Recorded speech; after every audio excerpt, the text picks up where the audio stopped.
এটাও কি সম্ভব? শাকিব খানের বরবাদ মুভিতে থাকছে দেবের ক্যামিও। সবকিছু জানবেন, ভিডিওটির সঙ্গেই থাকুন। আর হ্যাঁ, আপনি যদি আমাদের চ্যানেলে নতুন হয়ে থাকেন অবশ্যই সাবস্ক্রাইব করে বেল আইকনটি বাজিয়ে দিন পরবর্তী আপডেট পাওয়ার জন্য। সম্প্রতি গণমাধ্যমগুলোতে ব্যাপক গুঞ্জন উঠেছে শাকিব খানের বরবাদ মুভিতে নাকি থাকছে দেবের ক্যামিও। এখনো এই বিষয়টা অফিসিয়ালি কোনো অ্যানাউন্সমেন্ট আসেনি, তবে বরবাদ মুভিতে নায়িকা হিসেবে থাকছেন প্রিয়তমা খ্যাত ইদিকা পাল। এই বিষয়টি কনফার্ম করেছে মুভির প্রযোজনা সংস্থা।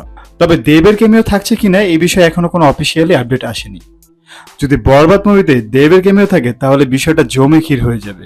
সো ভিউয়ার্স, বরবাদ মুভিতে দেবের ক্যামিও নিয়ে আপনারা কতটা এক্সাইটেড অবশ্যই কমেন্ট করে জানাবেন। এরকম মিডিয়া জগতের নিত্য নতুন আপডেট পেতে আমাদের চ্যানেলটি সাবস্ক্রাইব করে সঙ্গেই থাকবেন। ধন্যবাদ।